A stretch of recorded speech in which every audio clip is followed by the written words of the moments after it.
श्री स्वामी समर्थ. हर हर महादेव.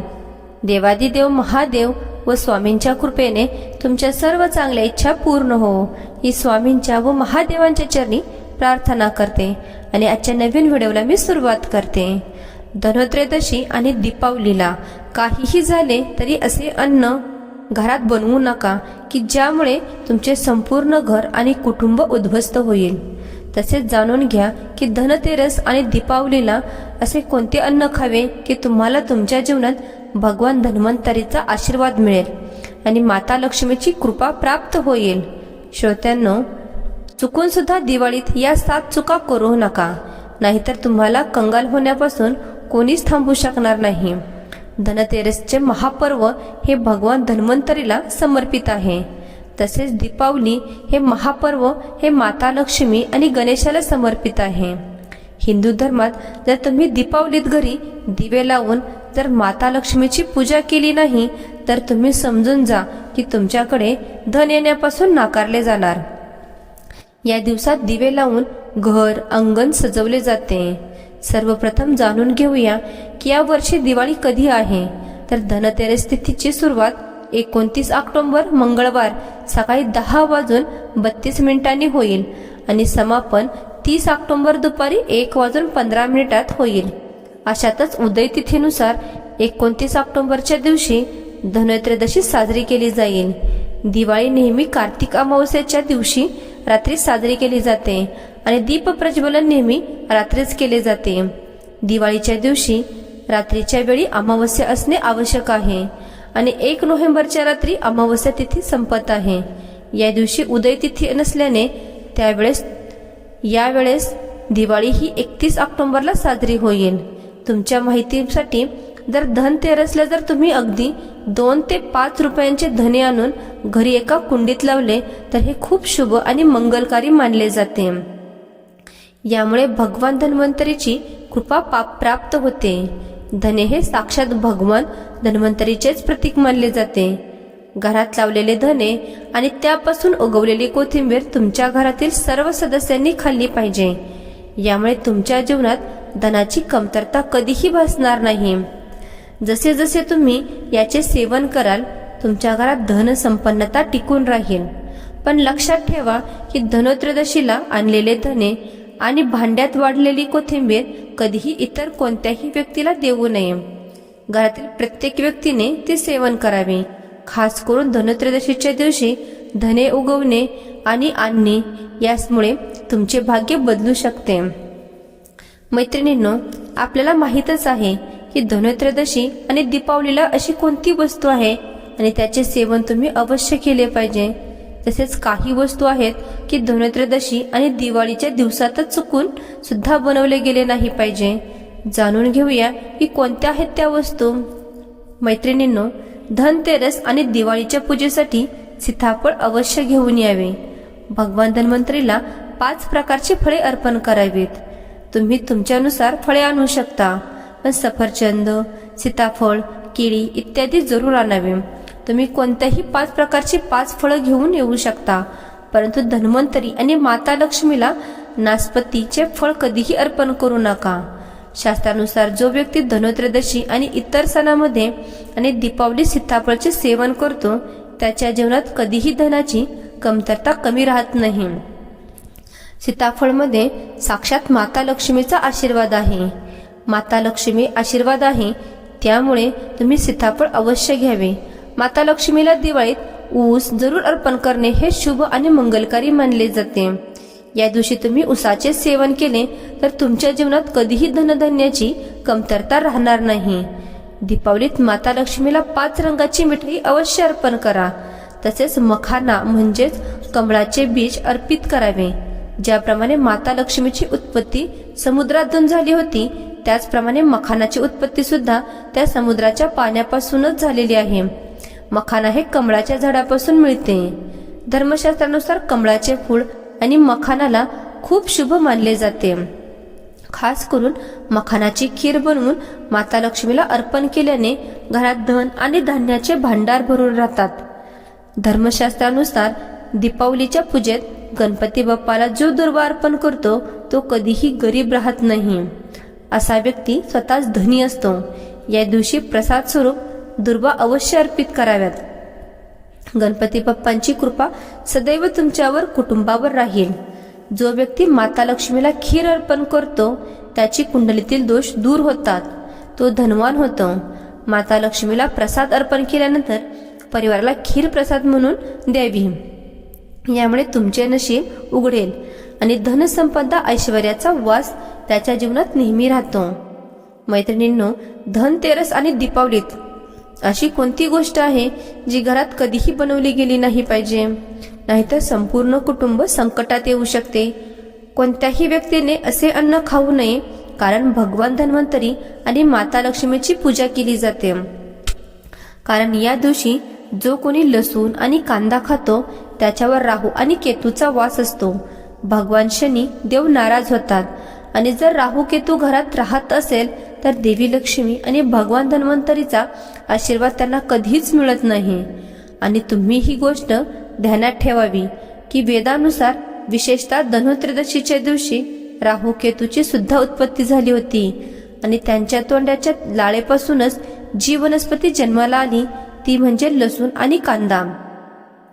जो व्यक्ती धनोत्रयोदशीला आणि दीपावलीला त्याचे सेवन करेल त्याच्या घरात राहूची उपस्थिती कायम राहते आणि त्यामुळे त्यांच्या जीवनात अनेक प्रकारचे संकटे येऊ लागतात. त्यामुळे कांदा लसूण असलेले अन्न काही दिवशी कधीही खाऊ नये. असे अन्न तुम्ही इतर दिवशी खाऊ शकता. ज्यामुळे कांदा आणि लसूण असतो म्हणून किमान धनोत्रयोदशीला आणि दीपावलीला यांपासून दूर राहा. कधी कधी लहान मुलांकडून या चुका होतात. ते बाजारातील चिप्स, कुरकुरे इत्यादीचे सेवन करतात, त्यामुळे कांदा लसूण असतात. यामुळे धनतेरस आणि दीपावलीत या गोष्टीपासून दूर राहा. मैत्रिणींनो, धनोत्रयोदशी आणि दीपावलीला तुम्ही तुमच्या घरी राहू केतूला आमंत्रित कराल की भगवान धन्वंतरी आणि माता लक्ष्मीला, हे तुम्ही ठरवा. त्यामुळे जीव धोक्यात घालून घर उद्ध्वस्त करू नका. शास्त्रानुसार असे मानले जाते की भगवान धन्वंतरीचा आशीर्वाद मिळवण्यासाठी पिवळी वस्तू अवश्य केली जाते, जसे की कढी, भजी, पिवळी खीर, पिवळा हलवा यासारख्या पिवळ्या रंगाच्या वस्तू तयार कराव्यात आणि पिवळी खीर करावी. कारण या दिवशी पिवळा रंग हा सोन्या चांदीच्या बरोबरीलाच मानला जातो. भगवान धन्वंतरीला पिवळा रंग खूप प्रिय आहे. पिवळ्या वस्तू खूप प्रिय आहेत, म्हणून या दिवशी पिवळ्या रंगाचे पदार्थ खावेत. पिवळे वस्त्र अवश्य धारण करावेत. या रंगाने भगवान धन्वंतरी आकर्षित होतात आणि देवी लक्ष्मी तुमच्यावर स्थायी स्वरूपात वावरते. मैत्रिणींनो, असे मानले जाते की धनतेरस आणि दीपावलीमध्ये मोठे सण कधीही कर्ज काढून साजरे करू नयेत. जो व्यक्ती कर्ज घेऊन दिवाळी साजरी करतो त्याच्या घरी उलट आणखी कर्ज वाढते. शास्त्रात असा उल्लेख आहे, ज्याच्या घरी माता लक्ष्मीचा वास असतो, जो खऱ्या मनाने लक्ष्मीची पूजा आराधना करतो, माता लक्ष्मीला तर एक खडी साखरेचा तुकडा जरी दिला तरी ती प्रसन्न होते. तुमच्या मनात खरी श्रद्धा असली पाहिजे, ती आनंदी होते. जर तुम्ही खऱ्या मनाने पूजा केलीत तर साधारण नाणी तुमच्यासाठी हिऱ्यांसारखी असतात आणि मनात खरी भक्ती नसेल तर तुमचे करोडो रुपये सुद्धा बेकार आहेत. तुमचे मन तर लक्ष्मी देवी तुमच्या घरी श्राद्ध पाहते, तुमच्या संपत्तीची नाही. भगवान शनिदेव म्हणतात की कर्ज घेऊन धार्मिक तीर्थक्षेत्र, धार्मिक पूजा, अनुष्ठान, कोणताही सण साजरा करू नये. याउलट जीवनात दोष निर्माण होतात. मैत्रिणींनो, दिवाळीच्या रात्री आणि धनतेरसच्या रात्री या 7 चुका आपण कधीही करू नयेत. दीपावलीत मांस, मदिरा सेवन करू नये. या दिवशी पत्नीपासून अंतर राखले पाहिजे. लसूण कांदा असलेले भोजन करू नये. विवाहित स्त्रीने केस धुवू नयेत. यामुळे दिवाळीचा 1 दिवस आधीच केस धुवावेत. दीपावलीत कोणतेही धार्मिक वस्तू दुसऱ्या व्यक्तीला देऊ नये. यामुळे माता लक्ष्मी नाराज होते. दीपावलीत झाडू आणला जातो. धनोत्रयोदशीच्या दिवशी घरामध्ये झाडू आणला जातो आणि तो कधी कुणाला दिलाही जात नाही. दीपावलीत मोठ्या वडीलधाऱ्या व्यक्तींचा आदर केला पाहिजे. या दिवशी वृद्धांचे चरण स्पर्श करावे. लक्ष्मी हे स्वतः स्त्री स्वरूप आहे, म्हणून या दिवशी स्त्रीचा अपमानही करू नये. कारण स्त्री ही स्वतः लक्ष्मीचे रूप मानले जाते. तसेच दुसऱ्या लोकांमध्ये भांडणेही लावू नयेत. विनाकारण बोलत बसू नये. पैशांचा व्यवहार करू नये. कोणाकडून उधारही घेऊ नये. कोणी काही मागण्यासाठी आला तर त्याला नकारही देऊ नये, कारण त्या व्यक्तीच्या रूपात स्वतः शक्तीच्या स्वरूपात माता लक्ष्मीही असू शकते. दीपावलीत कोणतीही धार्मिक वस्तू दुसऱ्या व्यक्तीलाही देऊ नये, त्यामुळे माता लक्ष्मी नाराज होते. दीपावलीत झाडू आणला जातो. धनत्रयोदशीच्या दिवशी घरामध्ये झाडू आणला जातो आणि तो कधी कुणालाही दिला जात नाही. दीपावलीत मोठ्या बडीधाऱ्या व्यक्तींचा आदर केला पाहिजे. या दिवशी वृद्धांचे चरण स्पर्श करावे. लक्ष्मी ही स्वतः स्त्री स्वरूप आहे, म्हणून या दिवशी स्त्रीचा अपमानही करू नये, कारण स्त्री ही स्वतः लक्ष्मीचे रूप मानले जाते. तसेच दुसऱ्या लोकांकडून भांडणे लावू नयेत, विनाकारण बोलत बसू नये, पैशांचा व्यवहारही करू नये, लोकांकडून उधारही घेऊ नये. माता लक्ष्मीच्या प्रकोपात सामना करावा लागेल. जर तुमच्या घरात अस्वच्छता असेल तर देवी लक्ष्मी क्रोधित होते, म्हणून घर स्वच्छ ठेवा आणि गंगाजल शिंपडा. घराच्या मुख्य दरवाजावर गंगाजल अवश्य शिंपडावे, कारण हे लक्ष्मी माता आणि आपल्या घरी येण्यासाठीचे मुख्य द्वार आहे. माता लक्ष्मी तुमच्या घरात येत आहे, म्हणून लक्ष्मीचे स्वागत लाल रंगाच्या फुलांनीच करावे.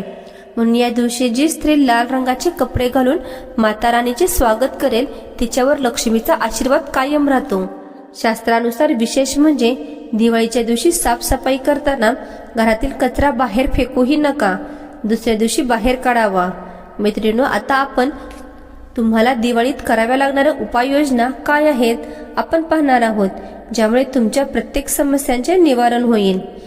विष्णू आणि लक्ष्मीला हत्ती आवडतात, म्हणून घरात चांदीचा किंवा सोन्याचा हत्ती ठेवल्यास शांतीही मिळते आणि राहूचा कोणताही दुष्परिणाम होण्यापासून थांबू शकतो. तसेच पिवळ्या रंगाची कवड्यांना देवी लक्ष्मीचे प्रतीक मानले जाते. काही पांढरे कवड्यांना केशर आणि हळद मिसळून लाल कपड्यात गुंडाळून घरातल्या तिजोरीमध्ये ठेवा. या कवड्यात धनलक्ष्मीला आकर्षित करते. त्याचबरोबर एक चांदीचा घडा घेऊन ज्यामध्ये आपण तांबे, चांदी आणि पितळेची नाणी ठेवू शकता, त्याला गडवा म्हणतात. त्याला तिजोरीत किंवा सुरक्षित ठिकाणी ठेवल्यास धन आणि समृद्धीत वाढ होते. दिवाळीच्या पूजेमध्ये पितळेच्या किंवा तांब्याच्या कलशात पाणी भरून त्याच्यावर आंब्याची पाने ठेवून त्यावर नारळ ठेवावा आणि त्यावर स्वस्तिक चिन्ह काढावे. लक्ष्मीची कृपा घरावर कायम राहण्यासाठी आणि लक्ष्मी मातेच्या मूर्तीसमोर 7 मुखी दिवा लावल्याने लवकर संपत्तीही आणि आर्थिक प्रगतीही होते. मैत्रिणी, दिवाळीच्या रात्री लक्ष्मीच्या पूजेच्या ठिकाणी रांगोळी काढावी. घरामध्ये आणि घराच्या आजूबाजूला ठिकाणी दिवे लावले पाहिजेत. असे म्हटले जाते की दीपावलीच्या रात्री मंदिरात व गाईच्या तुपाने दिवा लावावा. यामुळे कर्जातून तात्काळ सुटका होते आणि आर्थिक संकट दूर होते. दिवाळीच्या रात्री लक्ष्मी पूजनासाठी दुसरा दिवा लावावा. तिसरा दिवा तुळशीजवळ, चौथा दिवा दरवाजाबाहेर, 5वा दिवा पिंपळाच्या झाडाखाली, 6वा दिवा एखाद्या मंदिराच्या परिसरात, 7वा दिवा तुम्ही जिथे कचरा ठेवता आणि 8वा स्नानगृहात, 9वा दिवा तुमच्या छतावर, 10वा भिंतीवर, 11वा खिडकीत, 12वा छतावर, 13वा एखाद्या चौकात. तसेच कुटुंबातील देवता किंवा यमदेवासाठी तसेच पितरांसाठीही दिवे लावले जातात. मी सांगितलेली माहिती जर तुम्हाला आवडली असेल तर आत्ताच आपल्या स्वामी संदेश वास्तू टिप्स या चॅनलला सबस्क्राईब करा आणि असेच नवनवीन व्हिडिओ पाहण्यासाठी बेल आयकॉनलाही प्रेस करा. श्री स्वामी समर्थ. हर हर महादेव.